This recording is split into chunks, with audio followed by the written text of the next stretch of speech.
Hi, I'm Boris Blade. I'm the host of Strange But Harmless. I mentioned last week that I got into my first ever concert for free. I won't go into all the details here. My best church friend's oldest brother worked as security for a local music center. He took his younger sister and I to see the Beach Boys. He took me to the security gate and told me as soon as you're through the gate, walk fast into the crowd. His sister didn't even bother to get out of the van. I was through the gate and into the crowd before you knew it. I sat at the bottom of the hill, center stage. Not bad for a first concert. My friend found me about 10 minutes later and brought me 2 beers. I wasn't old enough to buy them myself, and he knew it. Enough of that for now. Check out last week's episode for the full story. The first concert I paid for tickets was Rush. My friends and I got to the Ticketron line at the service desk entrance of J.C. Penney's at the mall about an hour before sale time. How foolish we were to think that would get us a good place in line, let alone good seats. We were about 200th in line. Once they let us in the store, we had to walk single file to the service desk area where the Ticketron was located. The line went down one side of the hallway and up the other. It was funny, while waiting to get to the ticket window, an old man came by and asked, "What's the rush?" and then had no idea why everybody in line broke out laughing. Well, needless to say, but I will anyways, we didn't get very good seats. Don't get me wrong, I've had worse, much worse. The local Coliseum had 3 levels: floor seats, lower level sections, and upper level sections, the nosebleed seats, way up top. We were in the first 10 rows of the nosebleed seats, about middle of one of the sides of the arena. Not bad seats, but not great either. The show was great. I'll be getting into individual shows in later episodes. This is about ticket sales only. When we first got in line, I saw where we were compared to the first person in line. I vowed to myself never to be that far back in line again. I had walked to the front of the line and asked number 1 when he had gotten in line. He said 4 o'clock a.m. He said there was a couple of cars already parked with people in them, so he got out and went to sit at the door. He said a few minutes later the other cars emptied out. The others got behind him in line.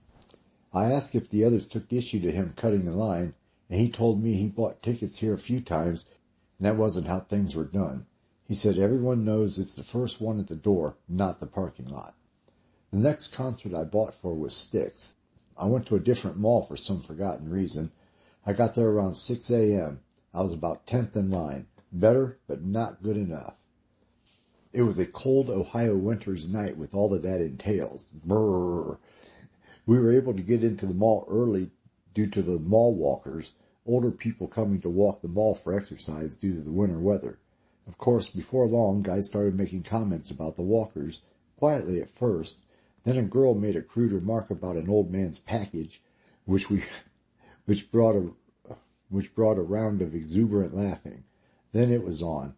I kept my mouth shut mostly, but I tried to be funny, not hurtful, and respectful. Before long, store security came and threatened to make us leave. We all swore we'd be good, little boys and girls, and they left with having given us a warning. The show was at a local music center.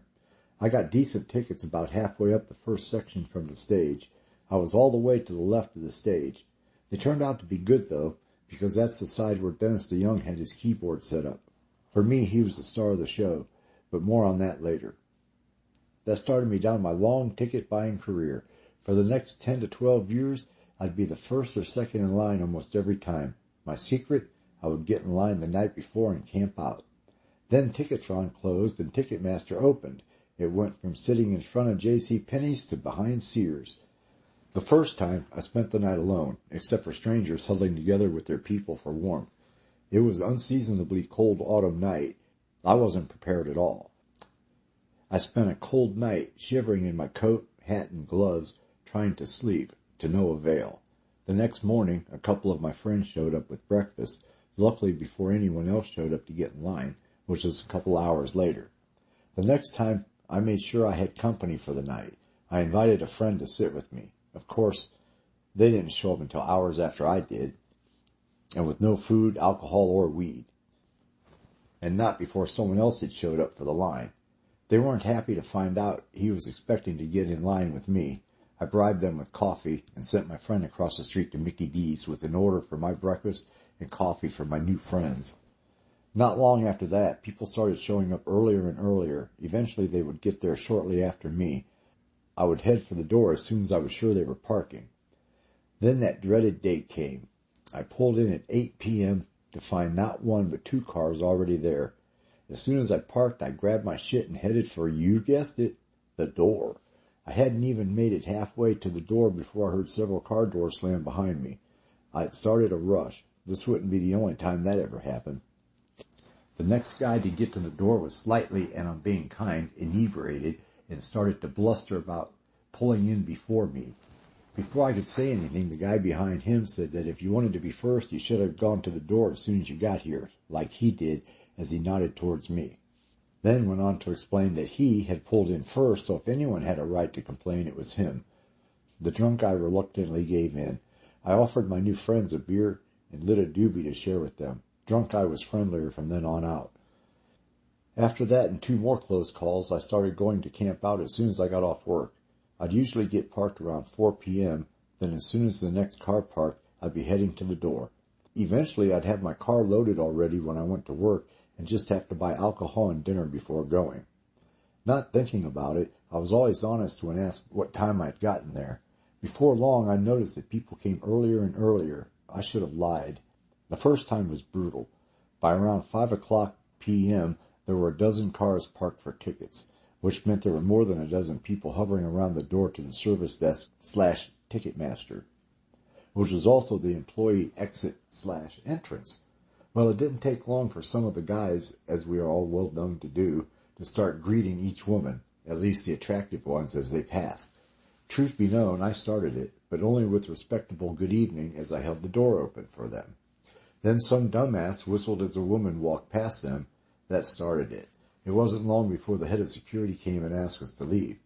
I pulled him off to the side and explained that I always camped out for tickets, and the crowd was usually respectful and quiet, and I always cleaned up after myself, and that there were only a couple of dicks in the crowd annoying the ladies. He said loudly that we should go home and come back in the morning. We all laughed. That didn't make him a happy camper either. I pulled him to the side again and asked if I can get them to sit in their cars, would he make sure I was still first in line? He agreed reluctantly. I turned and said in a frustrated voice, "You can't do that, can you?" Not missing a beat, security guy said, "I sure can, and I will." I started grabbing my shit and said, in a loud voice, "It isn't worth getting banned from this place. I'm waiting in my car." I heard mumbles and grumbles as I walked to my car. Then security guy started taking names of the dozen or so people that was there and said, "If there are any questions later, I know what order you were in." Then he turned and walked away. One car had left the parking lot. They returned shortly after that, parked and started eating Mickey D's. At 9-ish, when the employees started filing out, security guy returned, more to watch us with the women than to see who was where in line. He did shake my hand and thank me when everyone was settled. That started a long relationship between him and I. It didn't take him long to realize if I was there, he could count on me to help with the crowd control and to make sure people cleaned up after themselves. Don't get me wrong, I'm just as bad of a partier as the next guy, but I knew which side our bread was buttered on. I also knew that security guy could make our lives hell if he chose to. So I tried to keep things reasonably quiet without coming across as a hall monitor. I tried to stop people from doing stupid stuff that could get us all removed. Boy, those were the days. Sitting behind Sears on a Friday night, tickets mostly went on sale Saturday mornings, relaxing, jamming to tunes on a stereo in a car someone pulled up just for that purpose, drinking, smoking a little weed, crashing out around 3 or 4 in the morning for my beauty sleep.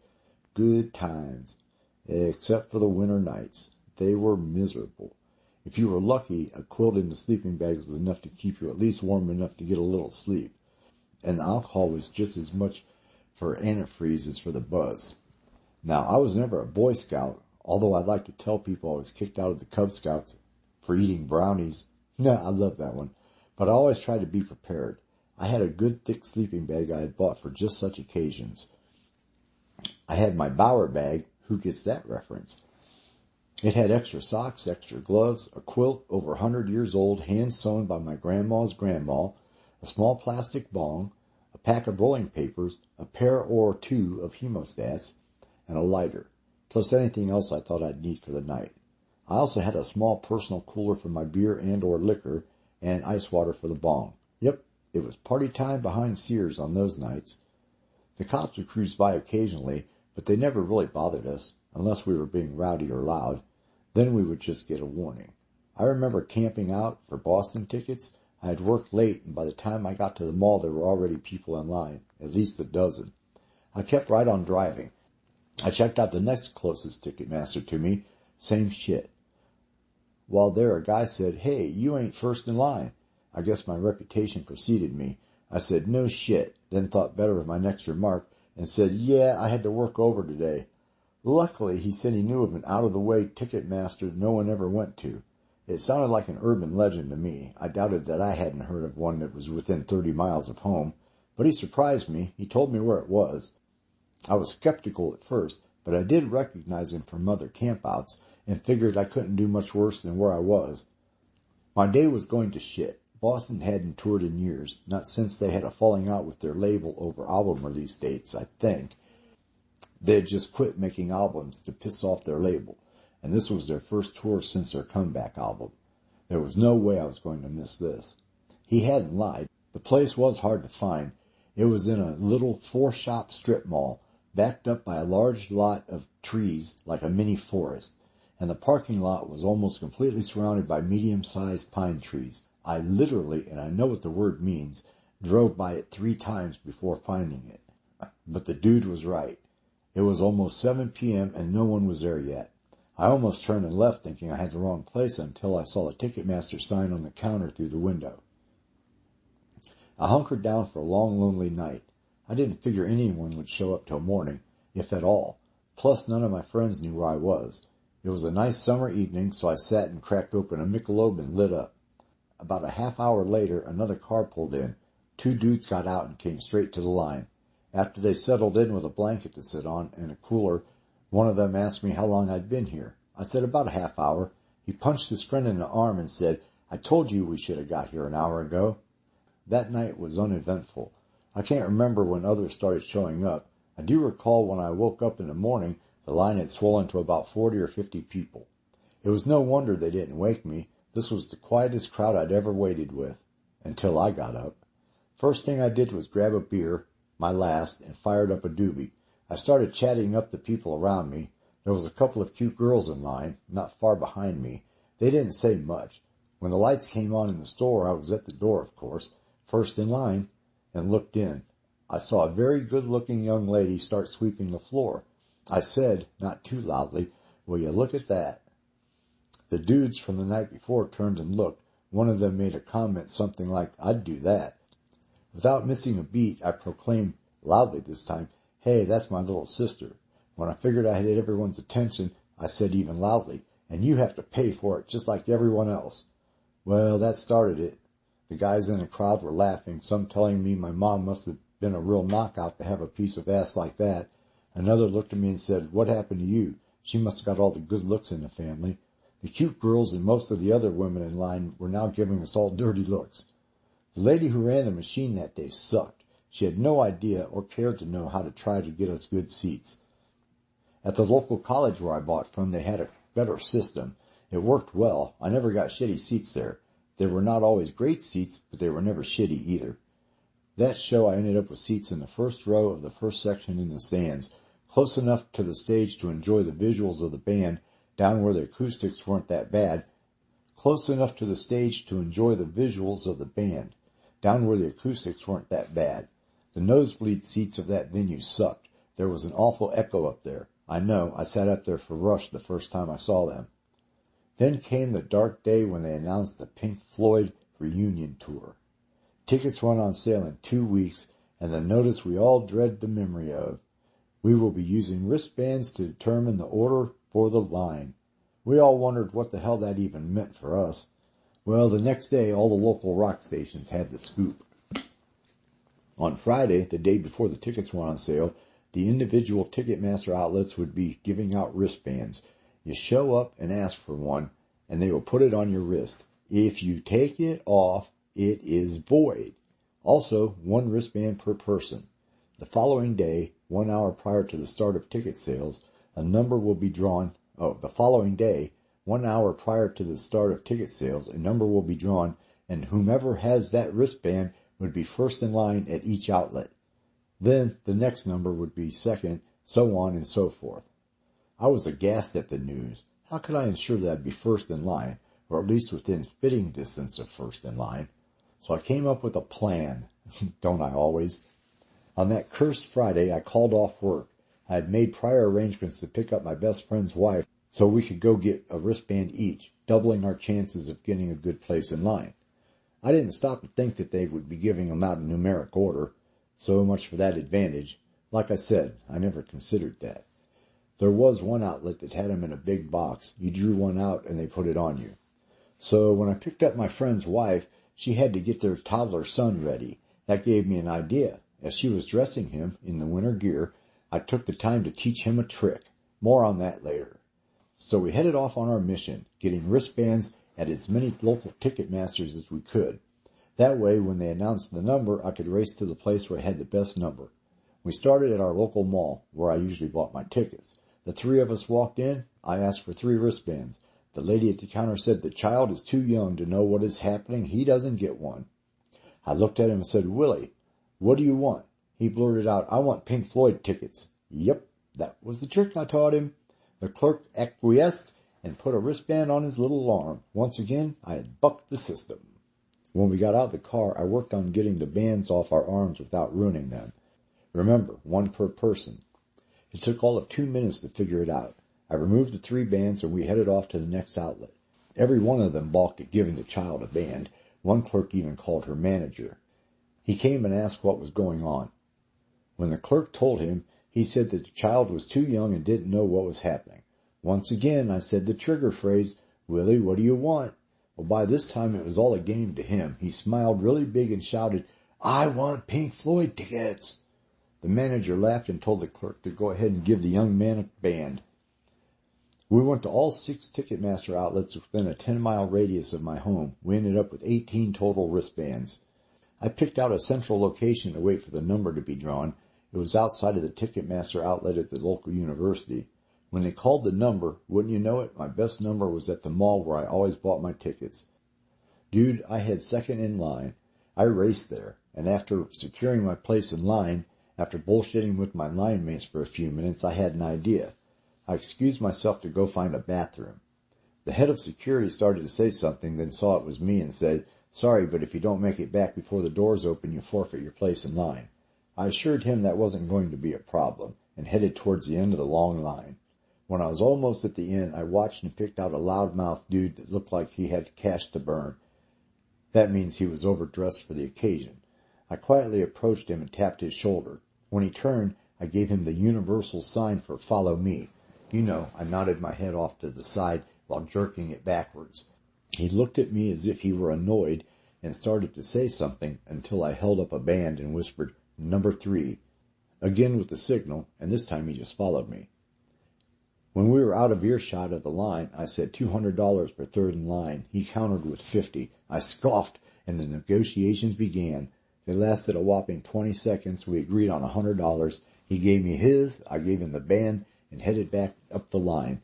At some random point, out of sight of the first customer, I chose another customer. This time it was a young lady with who I had assumed was with her boyfriend, because when I approached her, he started to react. I said quietly to the two of them, Hold on, how would you like to go closer to the front? As I held up my third and last band, he just looked around as if expecting something to happen. She asked the $62,000 question. How far closer? I whispered, fourth in line. She said yes, even before asking me how much. I said $100, then let her talk me down to 50. I could never resist a pretty face with a nice smile. Plus I figured it might get under the guy's skin. After putting it on her arm myself, I headed back to the front. I told them each to wait a few minutes so as not to get there at the same time as me, just to be safe. I couldn't recall if I had bragged about having extra bands or not. Evidently not, because a few minutes later, when both third and fourth showed up, no one said anything. I ended up with 12 tickets, the limit, in the 10th row from the stage to the right of center aisle. On the aisle. Couldn't ask for much better. Well, me being me, I bought the limit but only needed 6 tickets, so I advertised the other 3 pair in the local want ads. I said $150. Well, the next day I got my first call. A lovely sounding woman who explained that her son was turning 16 on the day of the show and Pink Floyd was his favorite band. We arranged to meet at the local strip mall the next day. I showed up early just to scope things out. You could never be too careful even back then. Not long before this, I had heard in the news from several sources that the cops were cracking down on ticket scalpers. So I get there about 15 minutes early, park somewhere where I could see the meeting spot, across the street from a local chicken dinner house named the White House. Have I mentioned my hometown is the self-proclaimed chicken dinner capital of the world? We have several chicken dinner houses in town that prepare the same style of chicken. It's Serbian, has cornmeal in the breading, and is still cooked in lard to this day. It has a very distinctive flavor, unique to its style. I've turned several people onto it over the years. You either love it or you hate it. I've only had one person ever say, "It's okay, I can take it or leave it," but they ended up asking about it every time they were in town. But I digress. I sat where I could see if any cops were cruising around. I had asked for a description of the lady's vehicle and knew when it drove in. As expected, she parked directly across the street from the White House. I sat for a few minutes more just to see if anything suspicious was happening. Of course there wasn't. I've always had a paranoid streak in me, but they were cracking down after all. After waiting an appropriate amount of time, whatever the hell that means, I pulled up and parked 2 spots over from her. It was a cold, windy autumn day in Ohio around dinner time. I hurried to her car before she could get out. I figured I'd spare her the cold. I gave the universal sign for roll your window down. Okay, for you youngsters out there, you take your hand as if you're holding something in it, then you spin it around clockwise as if cranking something. Because counterclockwise you'd be rolling the window up, silly. I heard the door latch click and moved back enough for her to get out. She asked, "Are you the guy with the tickets?" I just nodded my head to indicate I was indeed the guy. She said $150 is an awful lot to ask for a ticket. I didn't catch the error. She handed me some money. I handed her the ducats. Then I looked down. I had 2 $100 bills and 2 $50 bills, $300. I turned and headed back to the nice lady's car, but alas, it was too late. She was already pulling away. I thought no wonder she had said that. So the next day I called the paper and told them they had made a mistake. They forgot to put each after the price. The lady said it would be fixed in the next edition. I thanked her and hung up. Later that day I got another call. The kid on the phone was none too happy when I explained about the mistake in the ad. He said he didn't have enough money, he'd get back to me, which he never did. A couple of days later, I got another call. It was a young lady. She sounded sweet on the phone. I could hear a small child repeatedly saying, "Mommy, Mommy, Mommy." I imagined a toddler pulling on her shirt while saying it. We chatted for a couple of minutes about Pink Floyd and how cool it was going to be to see them. We made arrangements to meet across the street from the White House. I again arrived early, this time more out of habit. It was a bright sunny day, unseasonably warm. I went ahead and parked at the meeting spot. It wasn't long before she pulled in, 10 minutes early. We both got out of our cars at the same time. She was not what I expected. You forget that the voice doesn't always match the person. She was cute in a Hausfrau, don't bother Googling it, I did, I thought it was 2 words, in a Hausfrau sort of way. Dirty blonde hair, maybe about 28-ish. She was dressed well enough, and her car, from what I could tell through the window, wasn't cluttered inside. That's saying a lot when you have a small child. She offered her hand, and we exchanged pleasantries. Then she turned to business. When she asked what seats they were, now it was in the ad, I suspected she would try to haggle me down. Well, she didn't really haggle as much as throw a semi-sob story at me. Her and her husband wanted to get tickets but missed out on the wristbands. They had a guy that wanted to sell them one, but at the last minute he gave it to his sister-in-law. She had the money at the time. Oh no, here we go. But it wasn't enough for my tickets. But it was okay because they took a cash advance out on their credit card. I saw the child seat in the car. Even empty, I felt a tug. Then I told her the paper had made a mistake in the ad, and it was actually $150 a pair. I know, but what the hell? The smile on her face turned from Hausfrau to beauty queen in about half a second. I thought she was going to give me a hug, but wasn't surprised when she didn't. She gave me half her money and eagerly took the tickets from my hand. I don't remember exactly what went through my head at the time, but me being me, you'll hear that a lot. It was probably something along these lines. There's my good deed for the year, or that proves the old saying, there's a sucker born every minute, or maybe even both. Saturday was the last day my ad would run. By Friday I was starting to worry that I'd get stuck with 2 extra tickets. Not that I couldn't find any number of people that would buy them for face value, but I wasn't ready to go that route quite yet. I'm a long con sort of fella, if you know what I mean. Well, Saturday came and went, then Sunday, then Monday. I was just about ready to give up the ghost, so to speak, when I got a call. Remember, this was pre-cell phone days, at least for me. I had to check the machine every time I walked in the door, an answering machine for you youngsters. Plus, I still lived at home, and Mom didn't always think to save messages. When I got home, the red light was not flashing on the machine, so I figured, you thought I assumed, didn't you? I figured there was no messages. As I was about to walk into the kitchen, Mom hollered from upstairs, "You have a message. I left it on the mantel." Sure enough, there was a note for me. She must have answered the phone and took the message, and it just said, "Do you still have tickets? Call me at 867-5309. Well, it was just north of 2:30 a.m., so I decided to go to bed and call him the next morning. I called him when I got up, around 1-ish p.m. He didn't quite sound awake either. The first thing out of his mouth was, "Is this the ticket guy?" I said, "Hell yeah, and morning." He said, "10th row?" I said, "Yep." He said, "Coming down on price?" I said, "Are you kidding?" He said, "Had to ask." I said, "Don't blame you. It never hurts to ask." I have said that phrase a lot over the years, but never as much as lately. I've been looking for some things on Marketplace, and I want to trade my collectible stuff in lieu of cash. I get turned down a lot. A lot. Standard reply, "It never hurts to ask," and then the dickering on price. He said, "When and where?" I said, "Do you know the White House?" He said, "Chicken dinners?" I said, "Yep, 4 o'clock good?" He said, "Hell yeah, see you then." This dude was obviously a fellow stoner. I got there right on time. I didn't feel the need for an early arrival. He was standing, leaning on his car, an older, about 76, 77, black Monte Carlo. He looked like a typical stoner from that time, blue jeans and a Baja hoodie. I didn't know it was called that until I Googled it. He said, "Floyd tickets?" I said, "Yes, money," and held them out. He pulled a wad of cash out of his pocket and handed it to me. He said, "Better count it, I'm pretty high." I swear he said that. So I did. Of course, it was all there. We made our exchange and parted ways, never to see each other again, except at the concert. Well, with the money I made from scalping tickets, yeah, a spade is a spade after all, I started buying tickets for any good show that came to town. I'd buy the limit and sell all I could to friends at face value. If I had any left, I tried to scalp them. I never did as good as the Pink Floyd tickets, but between my friends and customers, I didn't lose any money and always had cash for the next show. I made a deal with my best friend who was between jobs that decade. I'd supply his ticket if he would chauffeur me to the shows. He agreed with the stipulation that when he got a job, he would try to repay me. I didn't expect it to ever happen. It didn't, but hey, that's what friends are for. My friends and I had a fantastic concert year, until, that is, the money dwindled away. Stoner here, remember? After the success of the Pink Floyd ticket sales, Ticketmaster decided to keep it going for more shows. It was a hassle, but gave me an opportunity a couple of times. Don't get me wrong, it was nice to show up an hour before tickets went on sale. There were rules no earlier than an hour prior, and to have your place picked out.